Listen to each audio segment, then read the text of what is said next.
ጤና ይስጥልኝ ተመልካቾቻችን እንደምንላችኋል 7 ሰዓት ሆኗል ከኢትዮጵያ ቴሌቪዥን ከኢቲቪ 4 ማዕዘን ዜናችን ጋር አልጋንሽ ተካነኝ አርስተ ዜና አስቀድማለሁ ሀገራዊ ባለሀብቶች በልማት ውስጥ ያላቸው ሚና ለማሳደግ መንግስት አስፈላጊውን ድጋፍ እንደሚያደርግ አስታወቀ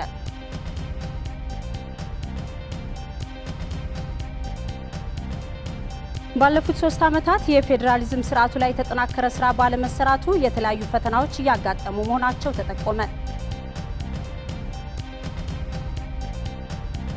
ከውጭ አገልግሎት የሰጡ ፕላስቲኮችን የሚበላ ኤንዛይም በብሪታንያና አሜሪካ ተመራማሪዎች ይፋ ተደረገ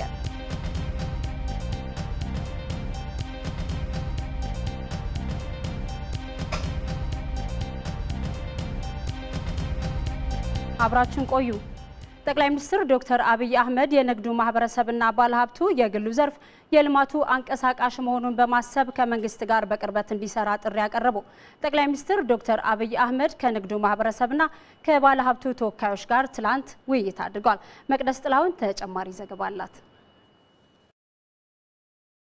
ለሀገር ውስጥ የንግዱ ማህበረሰብ ተወካዮች በተዘጋጀው የትውውቅና የምክክር መድረክ ጠቅላይ ሚኒስትር ዶክተር አብይ አህመድ የንግዱ ማህበረሰብ ዘመናትን የሚሻገሩ ድርጅቶች ባለቤት ለመሆን እንዲሰራ ጠይቀዋል በተሰራ መሰረት ላይ አዲስ ጡብ የማኖር ባህል የለንም የመጣው ሁሉ የተሰራውን መሰረት ያፈርሳል አዲስ ጡብ ስለማይታይ ከፍ አይልም በእኛ መንግስት ሲዝን የተፈጠረ ሀብታም እንዲሰደድም አንፈልግም እንዲታሰርም አንፈልግም ሀብት እንዲያሸሽም አንፈልግም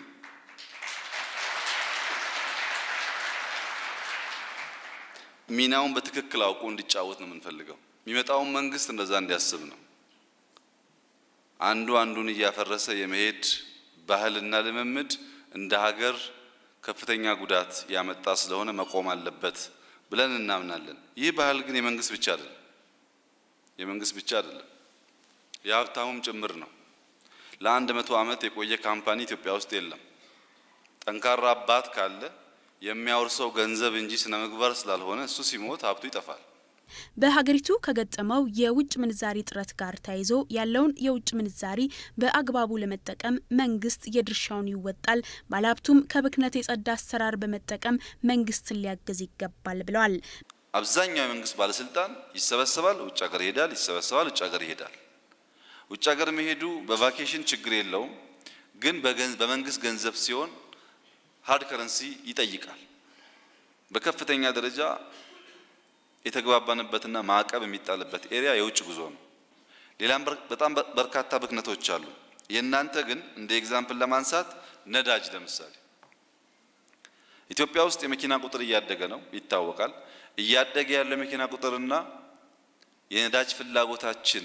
እድገት ግን አይመጣጠንም ነዳጅ በጣም እንፈልጋለን በእኛ በኩል ያለውን ምናየው እንደተጠበቀ ሆኖ በእናንተ በኩል ብታዩት በየማስበው ሀብታሞች ስለሆናችሁ 5 መኪና 10 መኪና ይኖራችሁ ይሆናል ግን አት ኤ ታይም 5 መኪና መጠቀም እናንተ አፎርድ ብታረጉ ሲደመር አገር ትጎዳላችሁ ስለምትችሉ ብቻ አፎርድ ስለምታረጉ ብቻ ነዳጅ የገዛችሁ እናንተም ልጆቻችሁም ቤተሰቦቻችሁም የሚገለገሉ ከሆነ ሲደመር ሃርድ ከረንሲ እያጠፋችሁ ነው ማለት ነው በመንግስትም ሆነ በግሉ ተቋማት ያገልጋይነት ስሜት የለም ለዚህ ደግሞ የግሉ ዘርፍ የውቀት ሽግግር አነስተኛ ገቢ ካላቸው የህብረተሰብ ክፍሎች ጋር ሊያደርግ እንደሚገባም ጠቁመዋል አታስተምሩም እናንተ ውስጥ ያለው ውቀት ዩኒቨርሲቲ ካለው ፕሮፌሰር ይበልጣል ያ ውቀት በወረቀት አይደለም ይለካው በተግባር ኢኖቬቲቭ ሆናችሁ ሀብት መፍጠር ይችላችኋል ግን ካልተሸጋገረ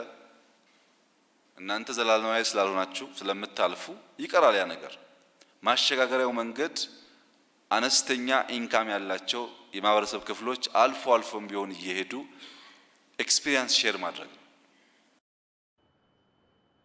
በተያያዘ ዜና ሀገራዊ ባለሀብቶች በልማት ውስጥ ያላቸውን ሚና ለማሳደግ መንግስት አስፈላጊውን ድጋፍ እንደሚያደርግ ጠቅላይ ሚኒስትር ዶክተር አብይ አህመድ አስታውቀዋል ጠቅላይ ሚኒስትሩ ይህን ያሉት ከሀገራዊ ባለሀብቶችና ከንግዱ ማህበረሰብ ጋር በተወያዩበት ወቅት ነው በውይይቱ በመንግስት አገልግሎት አሰጣጥ ላይ ያሉ ችግሮችም ተነስተዋል መቅደስ ጥላው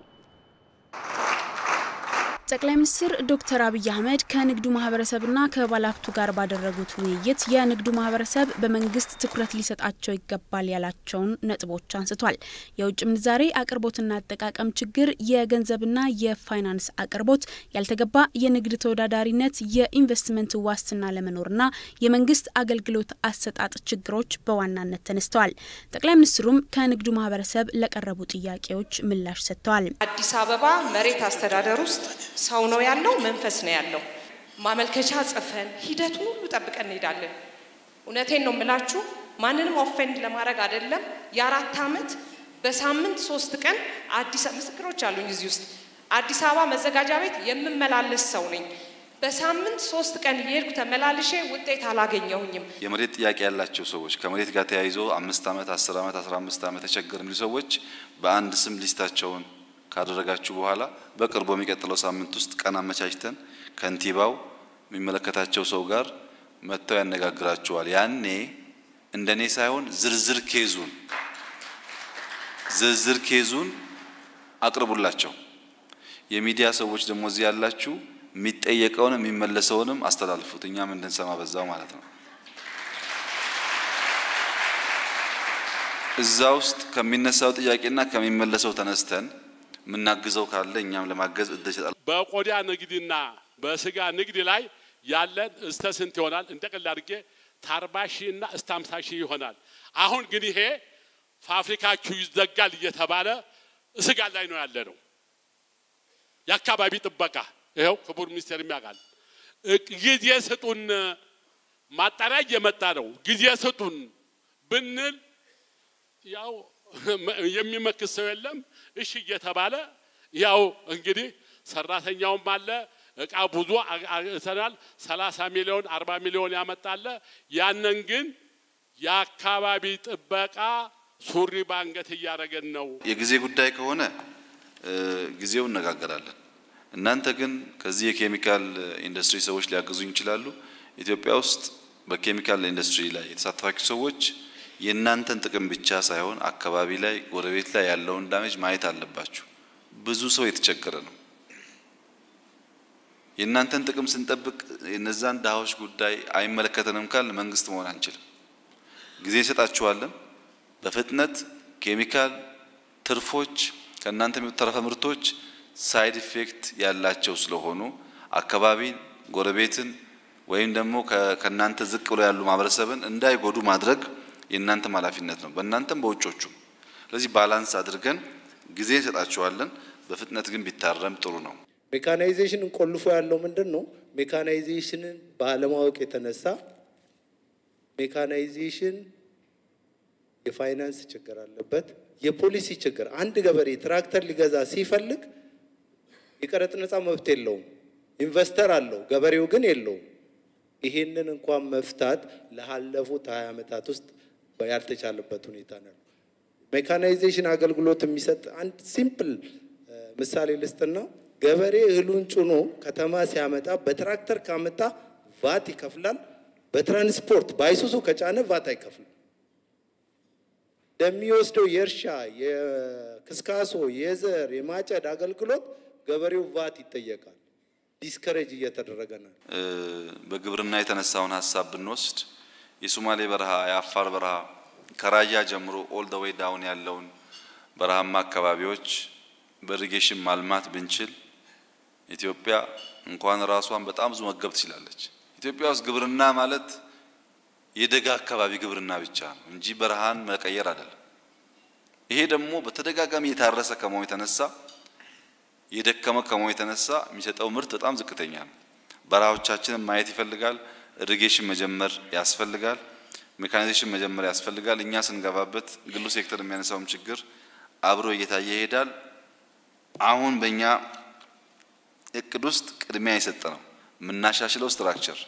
በጣም የተሻለ አመራር የምንመድብበት ኤሪያ ባለን አቅም የተሻለ በጀት የምንመድብበት ኤሪያ አግሪካልቸር ነው እግረ መንገዱ እንደሰሙት የንግዱ ማህበረሰብ ጥራት ያላቸውን ምርቶች በማምረት ጥራት መለያውን ማድረግ ይኖርበታል እንዲሁም ሙስና ለማጥፋት በሚደረገው ጥረት ውስጥ ለሙስና የሚዘረጉ እጆቹን በመሰብሰብ መንግስትን ሊያግዝ ይገባል ብለዋል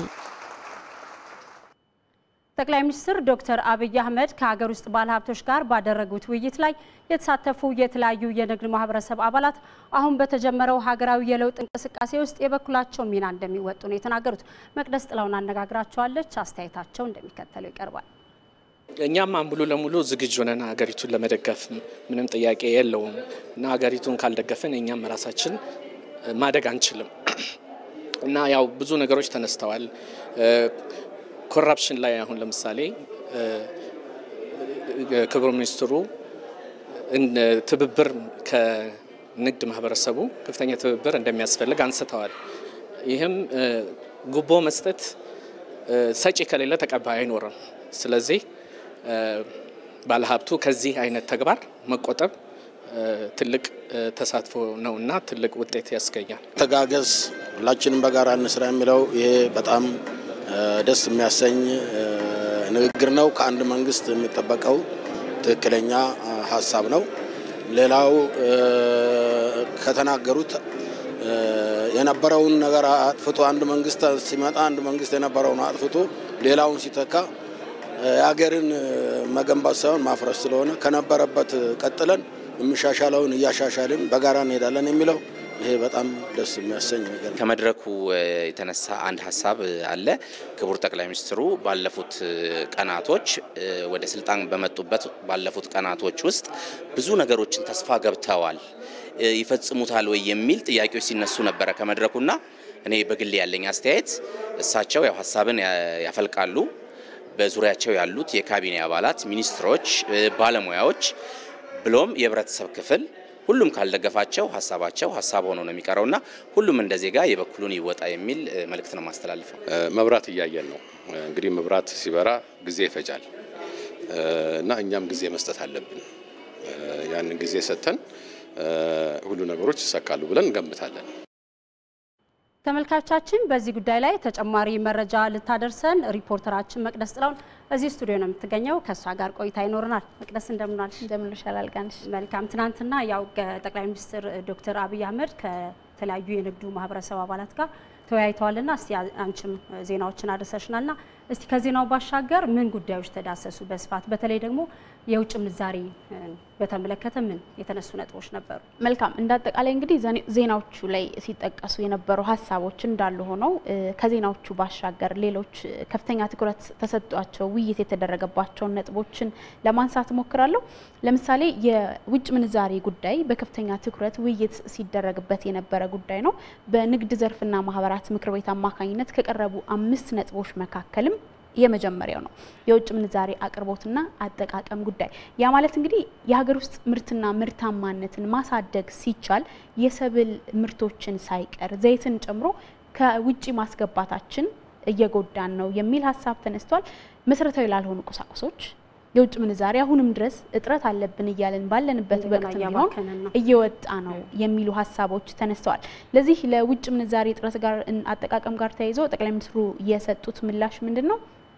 አሁን በዚህ ሳምንት በሚቀጥሉት 15 ቀናት ወይ በሚቀጥሉት አመታት እንፈታዋለን ብለን የምንይዘው እቅድ አይደለም። ለሚቀጥሉት 15 እና 20 አመታት ይህ ችግር ይሻገራል። ይህንን ጊዜ ያደጉት ሀገራትም አሳልፈውታል። የውጭ ምንዛሪ እጥረቱ ለሚቀጥሉት 15 እና 20 አመታት ሊዘልቅ ይችላል። እናንተ ከደገፋችሁን ግን ከ15ም ከ20 አመታትም በፊት እንፈታዋለን፣ ካልደገፋችሁን ግን ያንንም ደግሞ ሊሻገር ይችላል ብለዋል። እንዴት አድርገው ነው የንግዱ ማህበረሰብ ይህንን ሊደግፍ ይችላል ብለው ሀሳብ ያቀረቡት ጠቅላይ ሚኒስትሩ? አንደኛ ሬሜታንሲ ወይንም ዲያስፖራው የሚልከው የውጭ ምንዛሬ አሁን እንዴት ሆኗል? መንግስትን ለመቅጣት በሚደረግ ጥረት ውስጥ ከውጭ ገንዘብ የሚልኩ የዲያስፖራ አባላት እየቀነሱ መጥቷል። ይህ ማንን ነው በቀጥታ እየጎዳ ያለው ብለው ነው ጠቅላይ ሚኒስትሩ ያነሱት? ለምሳሌ መንግስት ለራሱ ከመደበው የውጭ ምንዛሬ ኮታ የተረፈውን ለባለሀብቱ ይሰጣል። አሁን ላይ ለባለሀብቱ የሚሰጠው ኮታ የለውም።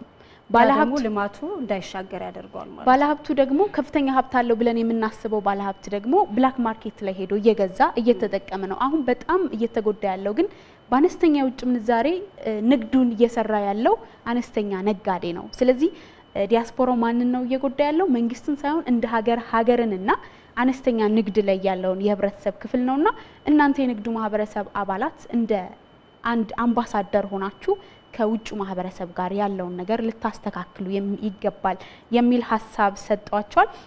ኤክስፖርት ላይ የሰብልና የቅባት ምርቶቻችን ከፍተኛ ናቸው። ነገር ግን ባለን መጠን ልክ ወደ ውጭ እየላክን አይደለም። ስለዚህ እሴት ጨምረን መላክ የምንችልባቸው ጉዳዮች ላይ በስፋት ማምረት የምንችልባቸው ጉዳዮች ላይ የንግዱ ማህበረሰብ እና ባለሀብቱ ሊሰራ ይገባል ብለዋል። ከውጭ ምንዛሬ ችግሩን መፍታት ጋር ተያይዞ ሌላው እንደ አንድ ትልቅ ችግር ያነሱት የፕሮጀክት ማኔጅመንት ችግራችን ነው። ማለትም ለምሳሌ እንደ ምሳሌ ጠቅሰውት የነበረው የስኳር ፕሮጀክቶቻችን የሀገሪቱን የስኳር ፍላጎት ካሟሉ በኋላ የሌላውን ለውጭም ኤክስፖርት ያደርጋሉ ብለን ጊዜ መጥነን በጀት አድርገን ካዘጋጀን በኋላ ሳይሆን ቀርቷል። ፕሮጀክት ማኔጅመንት አለመቻላችን በራሱ ለዚህ አንድ ችግር ሆኗል የሚል ሐሳብ አንስተዋል። እንደ አጠቃላይ ግን የውጭ ምንዛሬ ላይ መጨረሻ ሐሳብ ብለው ያነሱት በዱባይና በቻይና ባንኮች ያስቀመጣቸዋቸውን የውጭ ምንዛሬዎች ለዚች ሀገር አምጡት፣ ከዛ በኋላ አብረን መደጋገፍ እንችላለን የሚል ሐሳብ ተነስቷል። እንደ አጠቃላይ ግን ዜናዎቹ ላይ በርካታ ሐሳቦች ተዳስሰዋል። አልጋነሽ መልካም አመሰግናለሁ መቅደስ። መልካም ጊዜ።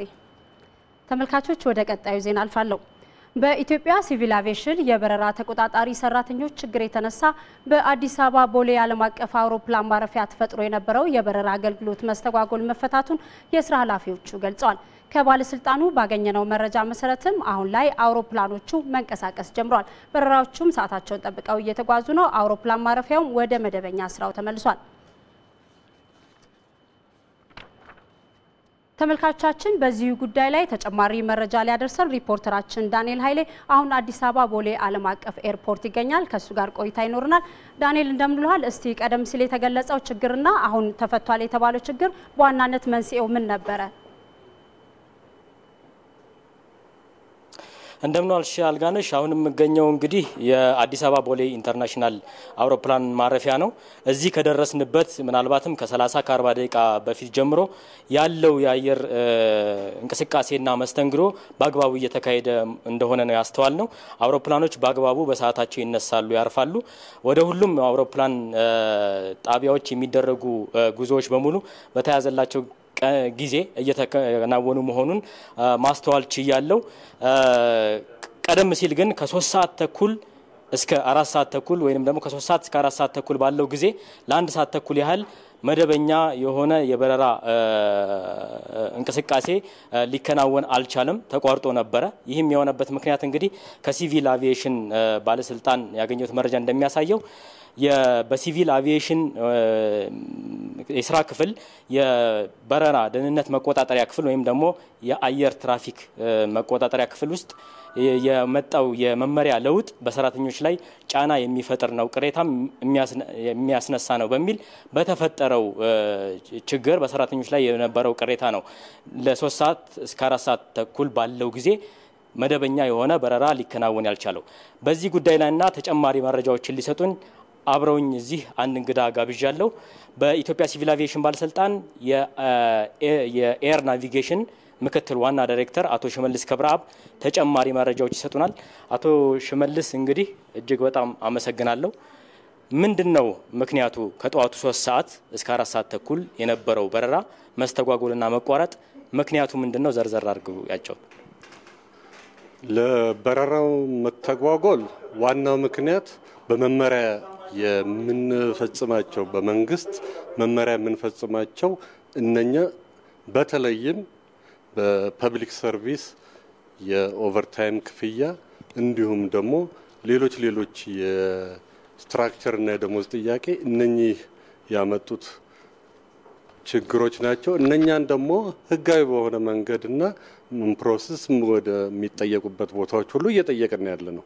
የነበረው ሁኔታን ግን እንቅስቃሴው አልቆመም። ነገር ግን እንቅስቃሴውን የማዘግየት ሁኔታ ነው የተፈጠረው። በተደጋጋሚ በተለይም በአመት በዓል ሲገባ ኦቨርታይም ስለማይከፈል ሰዎች ቁጥር በሚያንስበት ጊዜ ያንን የሰው ቁጥር ለማሟላት 3 የነበረውን ወደ 2 በተለያየ አሰራር ዘዴ እየሰራንበት ባለበት ሁኔታ ላይ የተደረገ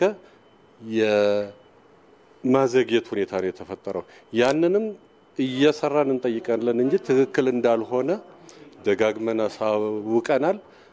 አሁንም ደግሞ እዚህ መተን ችግሩን ወዲያው በመቅረፍ ያሉት በረራዎች ተነስተው ያው እንደምታዩት አሁን ምንም አይነት በረራ እዚህ አዲስ አበባ ላይ የመነሳት ያለባቸው በሙሉ ተነስተው ከእንግዲህ በኋላ ደግሞ የሚደረገው እንቅስቃሴ በተለይም በኢትዮጵያ አየር መንገድ ስኬጁል መሰረት የሚመለሱት ማታ ወደ 12:30 እና 1 ሰዓት ላይ ሲሆን እንደዛ አርፎ ደግሞ ከዛ በኋላ የመነሳት ፕሮሰሱ እንዲቀጥል እናደርጋለን። ያለውንም በየደረጃው መፍትሄ ለመስጠት ጥረት እየተደረገ ነው። ግን በኢንዱስትሪው ላይና በኦፕሬተሮች ላይ የሚደረገውን የማዘግየት ሁኔታ ያንን የምንከላከለው መሆኑን ነው ማሳወቅ። እንግዲህ ይሄ የወጣው መመሪያ ሰራተኞችን አወያይቶ ቢሆን ቅሬታ አይፈጠርምና ለዚህም መንስኤ አይሆንም ነበርና ምናልባት አላወያያችሁም። የወጣው መመሪያ 3 የሥራ ክፍሎችን ወደ 2 የሚቀንስ ነውና ያ ደግሞ የሥራ ጫና ይፈጥርብናል፣ ያ ተገቢ አይደለም የሚል ጥያቄ ነው ያለውና አወያይቶ ይሄ ነገር ሳይከሰት መከላከል አይቻልም ነበር? ሰራተኛን ለማወያየት ሞክረናል። እንደገናም ደግሞ የተለያዩ የሚመለከታቸው መንግስታዊ መስሪያ ቤቶች እያነጋገርንም ነው። በትርፍ ሰዓት ክፍያም ላይ በሰው ኃይልም ላይ በስልጣናም ላይ እያነጋገርን ነው። ግን ያ ነገር ውሳኔ አግኝቶ እስከምንፈጽመው ድረስ ወይም ደግሞ ጎሄዱን እስክናገኝ ድረስ ያው በትግስት መጠበቅን ይፈልጋል። ባነጋገርንበትም ጊዜ አሁን ካልሆነ የሚል ሁኔታ አለ።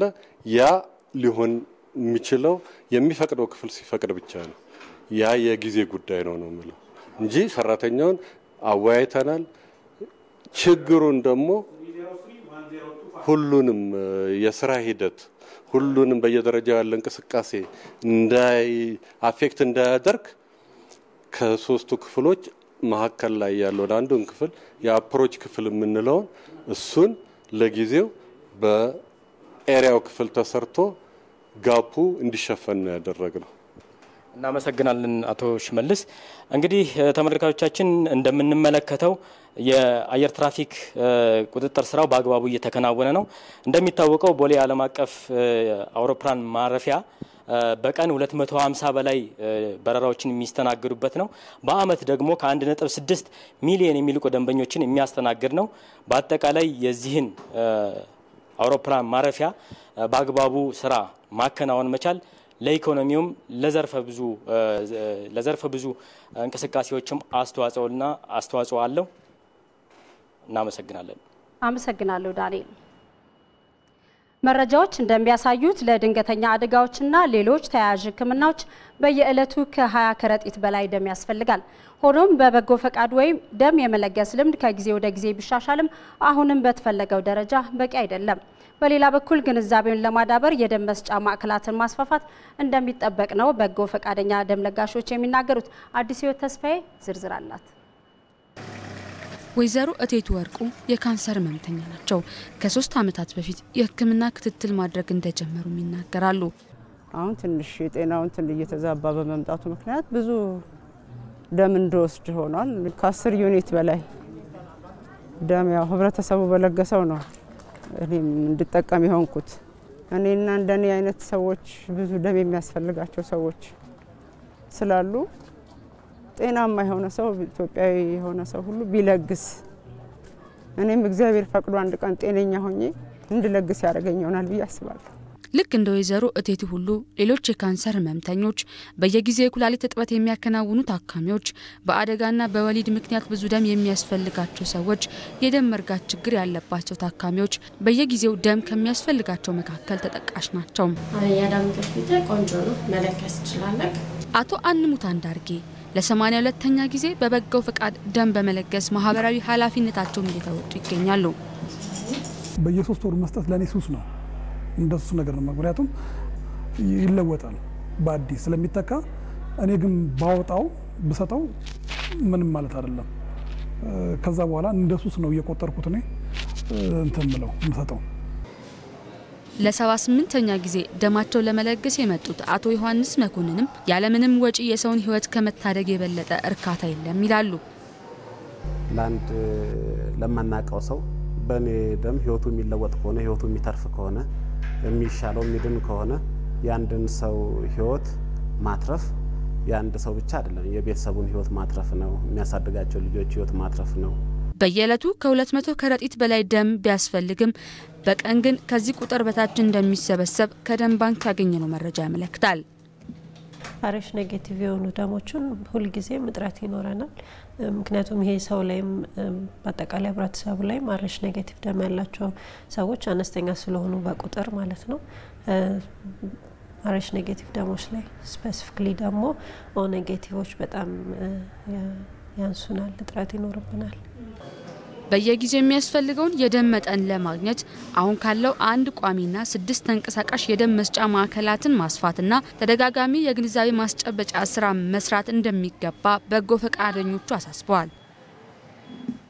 የደም ፍላጎቱ እየጨመረ በመምጣቱ ህብረተሰቡ ደም በመለገስ ኃላፊነቱን እንዲወጣ በማለዳው የኢቲቪ ጤና ይስጥልን የዜና ወጃችን እንግዳችን የነበሩት ከብሔራዊ ደም ባንክ አገልግሎት ዶክተር ተመስገን አበጀ እንዲህ ብለው ነበር ባለው የጤና ተቋማት መስፋፋት ከጊዜ ወደ ጊዜ የደም ፍላጎቱ በጣም እየጨመረ ነው ሀገራችን ውስጥ አሁን በጣም ትላልቅ የቀዶ ህክምና ይሰራሉ እነዚህ በጣም ብዙ ደም ይፈልጋሉ በዛው ልክ ደግሞ የትራፊክ አደጋው በጣም የተስፋፋ ነው ይሄ የትራፊክ አደጋ ብዙ ጊዜ የሚያጋጥማቸው ሰዎች ወዲያው አደጋው እንደደረሰባቸው ከፍተኛ የሆነ ደም ያስፈልጋቸዋል ያ መተካት አለበት ከዛ በኋላ ደግሞ እንደገና ቀዶ ህክምና ሲሰራላቸው አሁንም ደም ያስፈልጋቸዋል ሌላ በወሊድ ምክንያት ደም የሚፈሳቸው እናቶች አሉ እነዚህ እናቶች ደም ካልተተካላቸው በ2 ሰዓት ውስጥ ይሞታሉ እንግዲህ ህይወት የምትሰጥ እናት በደም መፍሰስ ትሞታለች ማለት ነው ሌላ እንግዲህ አብዛኞቻችሁ ሰምታችኋል አሁን በጣም የካንሰር ህክምና በሀገሪቱ በጣም አለ እነዚህ ታካሚዎች ቅድም እንዳያችሁት ብዙ ደም ነው የሚወስዱት ለአንድ የበሽታው ጸባይ በሰውነታቸው ውስጥ ያለውን የደም መጠን ያወርደዋል ሁለተኛ እንደገና ደግሞ መድኃኒት በሚወስዱበት ሰዓት ይሄ የደም መጠን ካልተስተካከለ መድኃኒት አይወስዱም ስለዚህ ብዙ ነው ሌሎችም ደም የሚያስፈልጋቸው ታካሚዎች አሉ እና አስፈላጊነቱ ምንም ጥያቄ የለውም በአፋር ክልል የአርጎባ ልዩ ወረዳ የሁለተኛ ደረጃና የመሰናዶ ትምህርት ቤት ማስፋፊያ ባለመገንባቱ ያለበቂ የትምህርት ግብዓት ትምህርት እየተሰጠ መሆኑ ተገለጸ ልዩ ወረዳው የክልሉ መንግስት ትምህርት ቤቱን ለመገንባት ቃል ቢገባም ግንባታው እስካሁን አልተጀመረም ብሏል በሌላ በኩል የአፋር ክልል ትምህርት ቢሮ በዚህ ጉዳይ የገባው ቃል እንደሌለ ገልጾ መሰናዶ ትምህርት ቤቱ ባለመገንባቱ መቅረብ ያለበት ግብዓት ማቅረብ እንዳልተቻለም ነው የገለጸው እዮም ሞገስ ይህ በአፋር ክልል ከሚገኙ 32 ወረዳዎች ውስጥ አንዱ በሆነው የአርጎባ ልዩ ወረዳ ጋቺኒ የተሰኘው ከተማ ነው በዚህ ከተማ ያለው ሁለተኛ ደረጃና መሰናዶ ትምህርት ቤት ለወረዳው አዲስና ብቸኛ ነው ከዚህ ቀደም 8ኛ ክፍል ያጠናቀቁ የወረዳው ተማሪዎች ወደ አዋሽ ወይም ወደ ደብረ ብርሃን ሰዓታትን ተጉዘው ለመማር ይገደዱም ነበር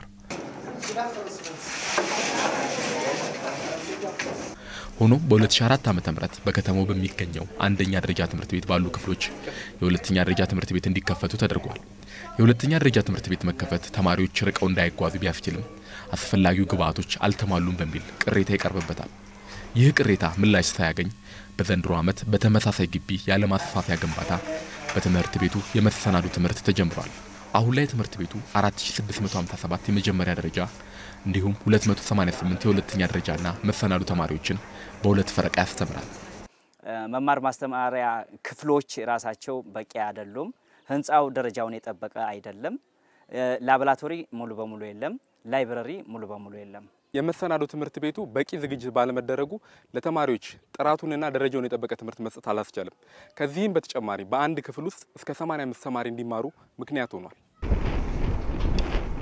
በወረዳው የመሰናዶ ትምህርት እንዲጀመር የተደረገው የአፋር ክልል ትምህርት ቢሮ በወረዳው መሰናዶ ትምህርት ቤት ለመገንባት ቃል ስለገባ መሆኑን የአርጎባ ልዩ ወረዳ ትምህርት ጽሕፈት ቤት ገልጿል ሁለተኛ ደረጃ ትምህርት ቤት ሰራላችኋለሁ የሚለውን ቃል ስለገባልን ወረዳውም ለዛ የተለያዩ ቅድመ ዝግጅቶችን ያደረገ ሲሆን ይሄን የምናየውን መሬት ወረዳው በጀት መድቦ ከካሳ በመክፈል ማለት ነው አሁን ነፃ አድርጎ በቀጣይ ለሚገነባው የሃይስኩል ግንባታ የሚሆን ቦታ ከማዘጋጀት አንፃር በእኛ በኩል እኔ የተገባው ቃል አላስታውስም በ2007 ማስታውሰው ምንድነው የኤልኒኖ ድርቅ በተከሰተበት ጊዜ ግንባታ የሚያስፈልጋቸው ትምህርት ቤቶች የመጀመሪያው አናት ላይ አርጎባ ሁለተኛ ደረጃ ትምህርት ቤት ብለን አስቀምጠናል በዛም ድርቁን እየተባባሰ ሄደና ወደ ድርቅ መመከት ነው የገባ ነው። ከዛ በኋላ ግን ባጀቱ እኛ ምን ይዘው የነበርነው ባጀት ወደ ወረዳ ወረደ። ገንዘቡን መበጀት ያለበት ራሱ ወረዳ ነው። ምክንያቱም ካፒታል በጀት ለወረዳ ነው የወረደው። ክልሉ ይህንን ሲል የአርጎባ ልዩ ወረዳ ትምህርት ጽሕፈት ቤት ይገነባል ስለተባለው ትምህርት ቤት ዳግም ጥያቄ ማቅረቡን ገልጿል። በተለይም በ2010 ላይ ያዝላቸዋል የሚል ነበረ። በ2010 ደግሞ በክልሉ የብሔር ብሔረሰቦች በዓል መከበር ጋር ተያይዞ አብዛኛዎቹ የበጀቶች ከዛ ጋር በተያያዙ የመሰረተ ልማት ግንባታዎች ላይ ክልል አካባቢ ላይ ባሉ እንትን በመባሉ እንዳልተያዘ ነው የተነገረን። የአፋር ክልል ትምህርት ቢሮ ደግሞ በወረዳው መሰናዶ ትምህርት ቤት ባለመገንባቱ ማቅረብ የሚገባኝ ግብዓት እንዳላቀርብ አድርጎኛልም ብሏል። እኛ መስራት የነበረብን ስራዎችንም መስራት አልቻልንም። የፕላዝማ እኛን ነው የሚመለከተው። ፕላዝማ እዛም አለ፣ የተወሰነ እዛ አለ፣ የተወሰነም እዚህ አለ። ብንወስደውም እዛ አቧራ ስለሚጠጣ ግንባታ እስከሚገነባ ድረስ ይቆይ ብለን መስራትም አልቻልንም። አይሲቲም አለ። በአርጎባ ልዩ ወረዳ ይገነባል የተባለው ትምህርት ቤት ባለመገንባቱና ክልሉና ወረዳው ተቀራርበው ለችግሩ መፍትሄ ባለመፈለጋቸው መሰረታዊ ግብዓት ባልተሟላለት ትምህርት ቤት አሁንም ትምህርት ቀጥሏል።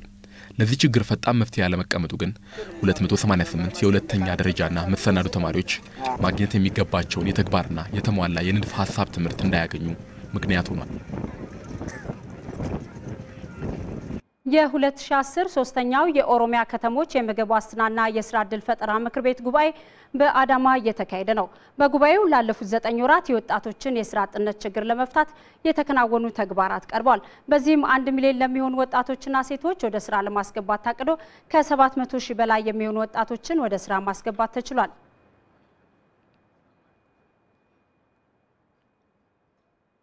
ተመልካቾቻችን በዚህ ጉዳይ ላይ ተጨማሪ መረጃ ሊሰጠን ሪፖርተራችን መለስ አምዴ በቀጥታ መስመራችን ላይ ከአዳማ ገብቷል። እስቲ መለስ እንደምንላል በጉባኤው ላይ የተነሱት በዋናነት የትኞቹ ነጥቦች ናቸው ንገረን። እሺ አመሰግናለሁ።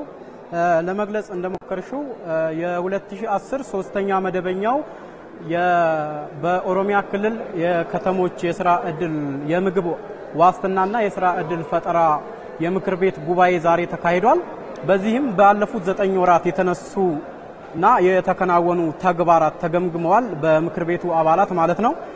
ይህንንም ለምክር ቤቱ አባላት ያቀረቡት የኦሮሚያ ክልል ከተሞች እና የምግብ ዋስትና ኤጀንሲ ዋና ቢሮ ኃላፊው አቶ አወል አብዱልአዚዝ ናቸው። በዚህም ባለፉት 9 ወራት በግብርና በኢንቨስትመንት በንግድና የተለያዩ አገልግሎቶች እንዲሁም በኮንስትራክሽን ዘርፍ ከ1 ሚሊዮን በላይ የሚሆኑ ወጣቶችና ሴቶችን ወደ ስራ ለማስገባት ታቅዶ ከ700 ሺህ ለሚሆኑ ሴቶችና ወጣቶች በእነዚህ ዘርፎች የስራ ዕድል መፈጠር ተችሏል። ከዚህም በዘለለ ሴቶችን 34 በመቶ የሚሆን ድርሻ እንዳላቸውና ተጠቃሚ መሆን ችለዋል። ወንዶች ደግሞ 42 በመቶ በሚሆን ድርሻ ተጠቃሚ መሆን ችለዋል። ከዚህም በዘለለ ከኢትዮጵያ ሶማሌ ክልል ለተፈናቀሉ 600 ለሚሆኑ ወጣቶች የስራ ዕድል መፈጠር ተችሏል። እንዲሁም ከውጭ ሀገር ስደት ተመላሾች ከ640 በላይ የሚሆኑ ወጣቶችና ሴቶችን ወደ ስራ ማስገባት ተችሏል። ከዚህም ጋር ተያይዞ በከተሞችና በስራ መስክ ላይ የተሰማሩ በርካታ ወጣቶችና ሴቶችን የተለያዩ ፖቴንሻል ያላቸው ዘርፎችን በመለየት በቀጣይ ወደ ስራ የሚገቡበት አቅጣጫዎች ተመቻችተዋል። ከዚህም በዘለለ የምክር ቤቱ አባላት የተለያዩ ጥያቄዎችን አንስተው በኦሮሚያ የቤቶች ልማትና የምግብ የስራ ዕድል ፈጠራ ቢሮ ኃላፊው በአቶ ኡመር ማመድ ምላሽ ተሰጥቶባቸዋል። ከነዚህ መካከልም የተለያዩ ፈንዶች ለወጣቶች ሲቀርቡ በሚፈለገው ሰዓት ለወጣቶች ሳይደርሱ መቅረታቸው እንዲሁም ደግሞ ከተለያዩ ከተሞችና ወረዳዎች የሚቀርቡ የሐሰት ሪፖርቶች የሚፈለገውን ያህል ውጤቱን ማስገኘት አልቻሉም። በዚህ ዙሪያ ትኩረት እንዲሰጥበት የሚል ጥያቄ ቀርቦላቸው ምላሽ ተሰጥቷል። እሳቸውም በምላሻቸው በቀጣይ ከክልል ወርዶ በዞንና በወረዳ እንዲሁም በከተማ አስተዳደር ባለው ደረጃ ምክር ቤቶች ተዋቅረው በዚህ ዙሪያ ጥልቅ የሆነ ግምገማ ተደርጎ ወጣቶች ወደ ስራ የሚገቡበት ሁኔታ ይመቻቻል።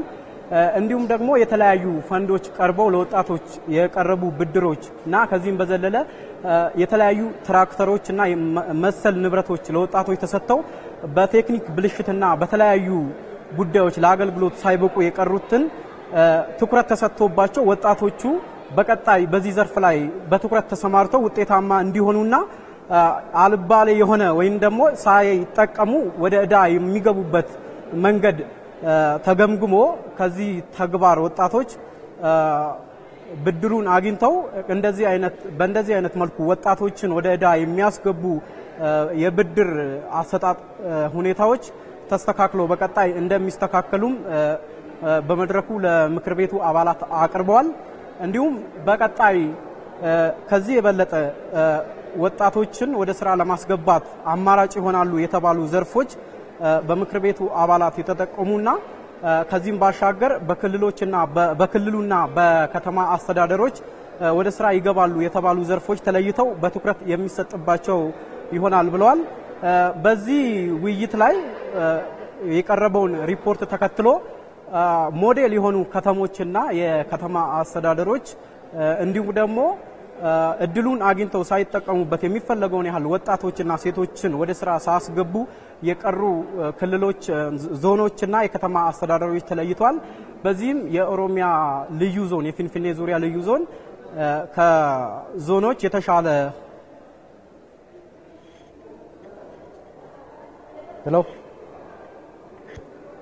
ወደ ቀጣዩ ዜና አልፋለሁ። በሸዋሮቢት ከተማ አስተዳደር በዘንድሮ ዓመት የመጀመሪያ ዙር መስኖ ከ300 ሺህ ኩንታል በላይ ምርት መሰብሰብ መቻሉ ተገለጸ። የአካባቢው አርሶ አደሮችም በመስኖ ወቅት የሚያመርቱትን በመሸጥ ተጠቃሚ መሆናቸውን የተናገሩት። አስማማየ ነው። ይህ የጎደቤ የመስኖ ግድብ ከ7 ዓመታት በፊት ግንባታው ሲጀመር ከ600 በላይ የመንዝጌራ ወረዳ አርሶ አደሮችን የመስኖ ተጠቃሚ ለማድረግ ታልሞ ነበር። ከዝናብ ጠባቂነት ለማውጣት የዚህን ግድብ ፕሮጀክት ሰርቶ አካባቢ የመስኖ ተጠቃሚ እንዲሆን፣ በሁለተኛ ደረጃ ደግሞ እዚህ አካባቢ እንስሳትም ውሃ ያገኙ በቅርብ እሱንም ያለውን ችግር ለመፍታት ታሳቢ ተደርጎ ነው ግንባታው የተጀመረው። ይህ በ42 ሚሊዮን ብር የተገነባው ግድብ አጠቃላይ ግንባታው ሲጠናቀቅ 68 ሄክታር መሬት እንዲያለማ በማለም ነበር። በአሁኑ ወቅትም በተለይ ከ2007 ጀምሮ ግንባታው አገልግሎት መስጠት በሚያስችል ደረጃ ተጠናቋል። ይሁንና በዚህ አካባቢ የመስኖ ልማቱ በግድቡ እንዲለማ የተፈለገው ግን እየለማ እንዳልሆነ ነው መመልከት የምንችለው። ለአብነት እንኳን ከግድቡ አቅራቢያ ያሉት ቦታዎች ብንመለከታቸው ምንም አይነት የመስኖ ልማት እየተካሄደ አይደለም። አርሶ አደሮችም ይህን ግድብ በመጠቀም የተጠበቀውን ያለ የመስኖ ልማት እያካሄዱ እንዳልሆነ እኛ መታዘብ የቻልነው። ከግድቡ ጀርባ ባለው ሰፊ መሬት በስራ ላይ ያሉ ጥቂት አርሶ አደሮችንም ተመልክተናል። አሁን በተለያዩ የአገሪቱ አካባቢዎች የመጀመሪያ ዙር መስኖ ምርት እየተሰበሰበ ቢሆንም እነዚህ አርሶ አደሮች ግን ገና ለመዝራት መሬታቸውን በማለስለስ ላይ ናቸው። ከነዚህ መካከል አንዱ የሆኑት አርሶ አደር አረጋ ገላገል እንደሚሉት በአካባቢው ያለው የአየር ሁኔታ ግድቡን በመጠቀም አርሶ አደሩ የሚጠበቀውን ያክል መስኖ ለማልማት እንዳይችል ምክንያት ሆኗል። አየሩ ደግሞ ኃይለኛ ነው። ቀዝቃዛ ስለሆነ ሽንኩርቱ ራስ አያወጣም፣ ፍሬ ያፈራማ። አሁን ያው የአገራችን ችግር ቀዝቃዛ ነው፣ ኃይለኛ ነው። ያን ምርቱን የማፍራት ኃይሉን ይቀንስና የመቆዝቆዝ ባህሪ ስለሚኖር እንጂ ሽንኩርት ላይ ሌላ በጠር ምንም አቅሙ መስራት ይችላል። ይህ አይነቱ የአርሶ አደሩ አመለካከት በከፍተኛ ወጪ የተገነባው ግድብ ለመጠቀም ተግዳሮት ሆኗል የሚለው ደግሞ የወረዳው አስተዳደር ነው። ይህ አመለካከት ወደ ስራ በገቡት ጥቂት አርሶ አደሮች ላይም ተጽዕኖ ፈጥሯል የሚሉት ምክትል አስተዳዳሪው አቶ እጅጉ አሸናፊ ችግሩን በመፍታት አብዛኛው አርሶ አደር ወደ መስኖ ልማት እንዲገባ ለማስቻልም እየተሰራ ይላሉ። የተንጣለለው ውሃ ያለ እና በምግብ ዋስትና ያለ ህዝብ ይዘን ደግሞ ውጤታማ ማንሆንበት ምንድነው የሚለው ግን እንደ ወረዳ ተገምግሞ አሁን እየተሰራ ያለው እዚሁ ተመሳሳይ አግሮኢኮሎጂ ያላቸው ወረዳዎች ጋር እዛ ያሉ ህብረተሰቦችን ወደ መንዝማማ አካባቢ በመውሰድ የልምድ ልውውጥ በማድረግ እዚህ ተግባር ላይ እንዲገቡ ማድረግ አሁን እየተሰራ ያለውና የዘገየበት ምክንያት ይሄ ነው። በሌላ በኩል የግድቡን ግንባታ ያከናወነው የአማራ ውሃ ስራዎች ኮንስትራክሽን ድርጅት ከ3 ዓመት በፊት ግንባታውን ያጠናቀቀ ቢሆንም እስካሁን ግን ርክክብ አልተደረገም። የሰሜን ሸዋ ዞን ግብርና መምሪያ እንደሚለው ርክክቡ የዘገየው አሁንም ያልተጠናቀቁ ስራዎች በመኖራቸው ነው። ግንባታዎች እየተገነቡ ሳይጠናቀቁ ወደ ርክክብ እንዲፈጸም መፋጠኑ አንዱ ላልተገባ ጉድለት የሚያዳርግ ነውና ዞር ይሄን ማድረግ ያለብን እንደ ዞን ከሚመለከተው አካል ጋር በቦታው ላይ አይቶ የጎደለውን ሞልቶ ለአካባቢው ልማት እንዲውል ማድረግ ይጠይቃል። የጎደቤ መስኖ ግድብ በአንድ ጊዜ ከ680 ሺህ ሜትር ኪዩብ በላይ ውሃ የመያዝ አቅም አለው። ባለፉት 3 ዓመታት የፌዴራሊዝም ስርዓቱ ላይ ተጠናከረ ስራ ባለመሰራቱ የተለያዩ ፈተናዎች እያጋጠሙ መሆናቸው ተገለጸ።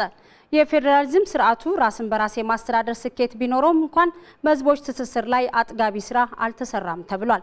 የፌዴራሊዝም ስርዓቱን ይበልጥ ለማጠናከር በሀገሪቱ ውስጥ የፓርቲ አመሰራረት ብሔርን መሰረት ያደረገ ሳይሆን በመርህ ደረጃና በሀሳብ ልዩነት ላይ የተዋቀረ መሆን አለበትም ነው የተባለው።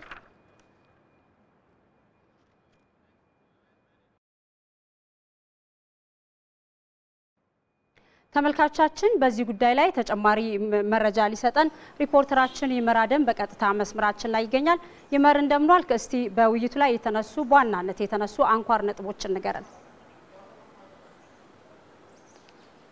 አመሰግናለሁ አልጋነሽ። እንዴት ዋልሽ? እንግዲህ የፌዴራሊዝም ስርዓት በአንድ ሀገር ብዛነት ባለበት ሀገር ውስጥ ብዛነትን ለማክበር እንዲሁም ደግሞ የብዛነት ጥያቄ ለመመለስ በአንድ ሀገር ውስጥ በዜጎች በራሳቸው ፍላጎትና ፍቃድ የሚመሰረት የስርዓት አይነት ነው። ይህ ስርዓት እንግዲህ የብዙ ብሔሮች ብሔረሰቦችና ህዝቦች ባለቤት የሆነችው ኢትዮጵያ ባለፉት 27 ዓመታት በ9 ክልሎችና በ2 የከተማ መስተዳደሮች በማዋቀር እስካሁን ድረስ ተግባራዊ ሲደረግ ቆይቷል ማለት ነው። እንግዲህ የፌዴራሊዝም ስርዓት እስካሁን ድረስ ምንም እንኳን በሚፈልገው ደረጃ ያደገና ያልዳበረ ቢሆንም በራስ እስከ ማስተዳደር ድረስ ዜጎች በራሳቸው ቋንቋ እንዲዳኙና የራሳቸውን ቋንቋ እንዲናገሩ እንዲያበለጸጉ እንዲሁም ደግሞ ሌሎች ስኬቶችን ማስመዝገብ ችሏል ነው የተባለው። ከዚህም ባሻገር እንግዲህ ነገር ግን በዚህ መንግስት በመሰረተ ልማት ግንባታዎች ላይ ትኩረት የሰጠውን ያህል በዜጎች አብሮ የመኖር አብሮ የመስራት አብሮ የመበልጸግ እንዲሁም ደግሞ በመቻቻል ላይ በመኖር እንዲሁም በህዝቦች ትስስር ራሳቸውን እንዲያስተዳድሩ በሰጠው መብት ልክ የሌሎችንም ህዝብ ማንነትና ምንነት አክብረው እንዲኖሩ የጎላ ስራ ባለመሰራቱ ምክንያት ባለፉት 3 ዓመታት ዜጎች በተለያዩ የሀገሪቱ አካባቢዎች ተንቀሳቅሰው የመስራት መብታቸው ተገድቧል።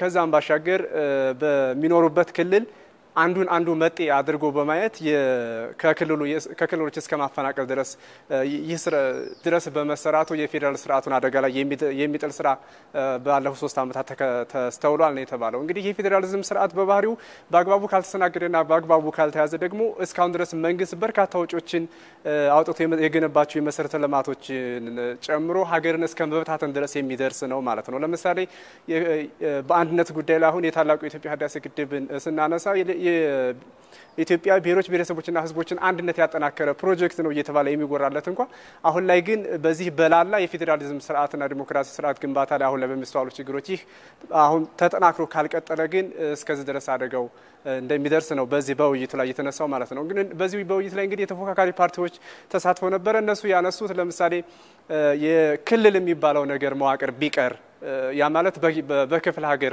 መሆንና በዚሁ በኢትኖሴንትሪዝም የሚለው ነገር ቀርቶ በጂኦግራፊካል ወይም ደግሞ በአካባቢያዊ መዋሰን ቢሆን ምክንያቱም አሁን ይሄ በብሔር መሰረት ያደረገ የክልሎች መዋቅር አሁንም ብሔርተኝነትን የበለጠ እንዲጎላ አድርጓልና ኢትዮጵያዊነትን ወደ ጎን በመተው ችግሩ አሁን ላይ ይሄ ነገር እየጎላ ይስተዋላል የሚል ነገርም አንስተዋል።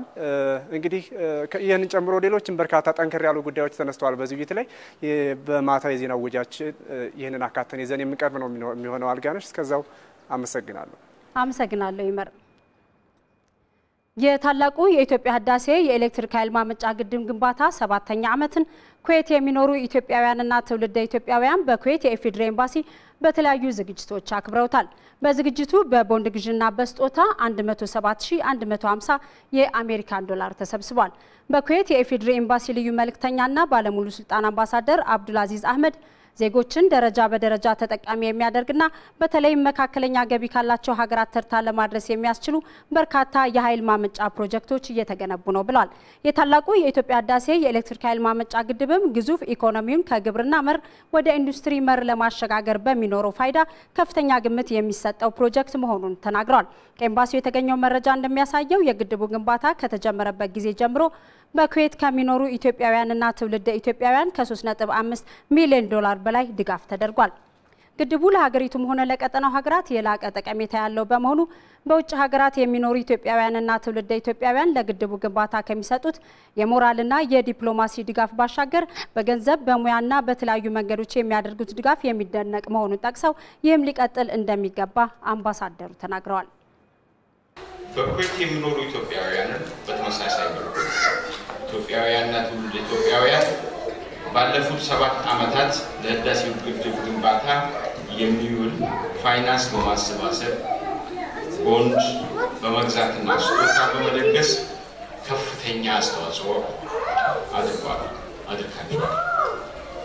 እስካሁን ድረስ በአጠቃላይ 3 ሚሊዮን 570 ሺህ ከ44 የአሜሪካን ዶላር ተሰብስቦ ለህዳሴው ግድባችን ግንባታ እንዲውል አገር ቤት ተልቋል።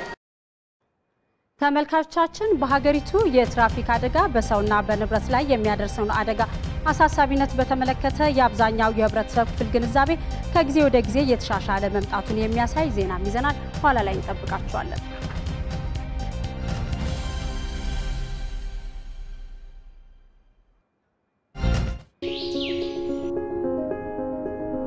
እያንዳንዱ ቀን የእድለኝነት ስጦታ ነው።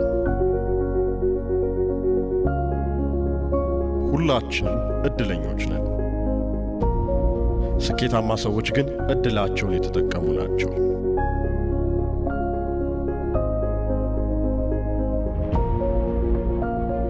እያንዳንዱ ቀናት አዲስ ታሪክ ለመጻፍ የተከፈቱ አዳዲስ ምዕራፎች ናቸው።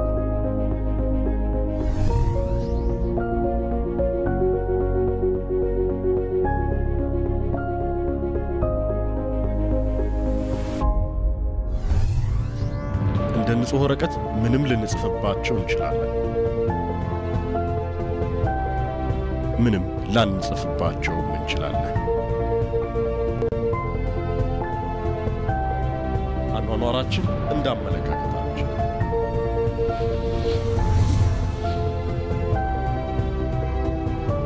አስተሳሰባችን እንደ ልቦናችን፣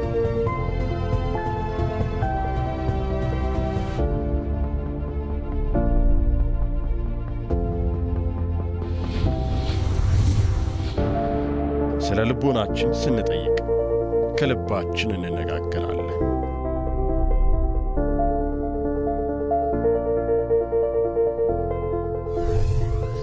የልቦና ውቅር ፕሮግራም እሁድ ሚያዝያ 14 ይጀምራል በኢቲቪ ዜና ቻናል።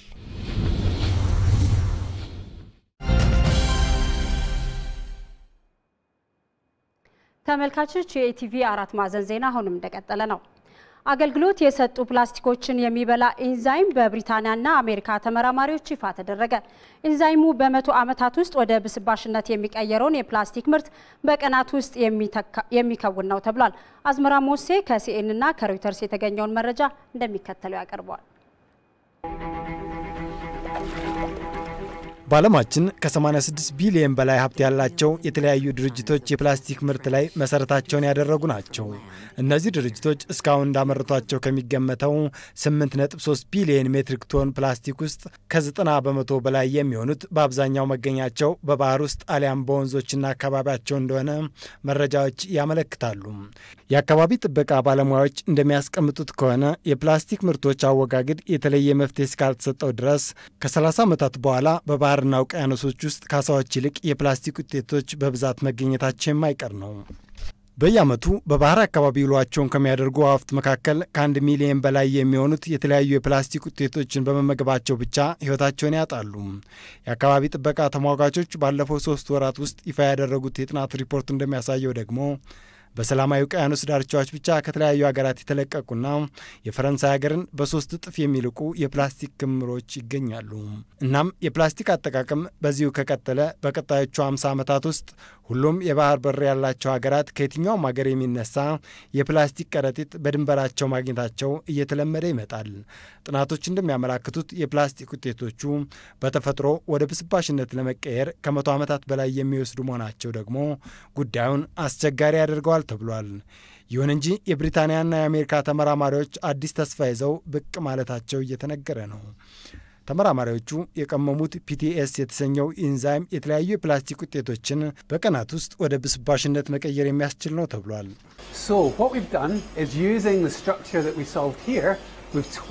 የፕላስቲክ ቆሻሻን የሚበላ የተሻሻለ ኢንዛይም አግኝተናል። ይህ በተፈጥሮ የፕላስቲክ ቆሻሻን ለማጥፋት ከምናደርገው እንቅስቃሴ በላይ የተሻለ አቅም የሚሰጥ ነው። የተገኘው ኢንዛይም የበለጠ መሻሻል የሚችልም ነው። በዚህ ኢንዛይም የፕላስቲክ አምራች ድርጅቶችም የተለየ ተጨማሪ ግብዓት ሳይጨምሩ ጥቅም ላይ የዋሉ ፕላስቲኮችን እንደገና የምርታቸው መያዣ ማድረግ ይችላሉ ተብሏል። የኢንዛይም ምርቱ በቀላሉ በብዛት ሊመረት የሚችል መሆኑም ዋጋው የተጋነነ እንደማይሆን እየተነገረ ነው። የአካባቢ ጥበቃ ተሟጋቾችም የምርምር ውጤቱን በፍጥነት ወደ ስራ እንዲገባ ለማድረግ ድጋፍ እንዲደረግ ጥሪ በማቅረብ ላይ ናቸው። ኡጋንዳ ወደ ሶማሊያ 1800 የሰላም አስከባሪ ወታደሮችን አሰማራች። ይህም ባለፈው ዓመት ከሶማሊያ የወጡትን ወታደሮች ለመተካት እንደሆነ ተነግሯል። ከዚህም በተጨማሪ ሰላም አስከባሪ ወታደሮቹ የአፍሪካ ህብረት የሰላም ማስከበር ተልዕኮን ለማገዝ በሚረዳ አኳኋን ተገቢውን ወታደራዊ ስልጠና መውሰዳቸው ተጠቁሟል። ሆኖም ግን የሶማሊያን የጸጥታ ኃይል ማጠናከር ለሀገሪቱ ሰላም ትልቁን ድርሻ ይይዛል ነው የተባለው። ኡጋንዳ በሶማሊያ በሰላም ማስከበር ተልዕኮ ከ6000 በላይ ወታደሮችን በማሰማራት ትልቁን ድርሻ የያዘች ናት ሲል የዘገበው ሲጂቲኤን ነው። የታንዛኒያ መንግስት በድረገጽ የሚተላለፉ መረጃዎችን ይዘት ለመቆጣጠር የሚያስችለውን ህግ አጸደቀ።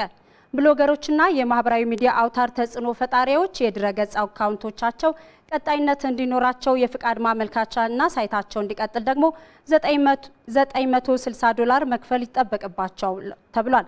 የታንዛኒያ መንግስት የኤሌክትሮኒክስና ፖስታ ልውውጥ ደንቡ ማህበራዊ ቀውስ ሊያስከትሉ የሚችሉ ስጋቶችንና ብሔራዊ የደህንነት ስጋትን ለመከላከል የሚያስችል ነው ተብሏል። የኢንተርኔት አገልግሎት በሚሰጡ ድርጅቶች ወይም የኢንተርኔት ካፌዎች ስውር ካሜራዎችን እንዲያስገቡና በውስጥ በሚከናወኑ እንቅስቃሴዎችን ቀርጾ ለማስቀረት ጥረት እንደሚደረግም ነው የተነገረው። የመብት ተሟጋቾች በበኩላቸው ህጉ በሀገሪቱ የዜጎችን ሀሳብ በነጻነት የመግለጽ መብት ላይ ተጽዕኖ ሊያሳርፍ እንደሚችል ገልጿል። ዘገባው የአልጀዚራ ነው።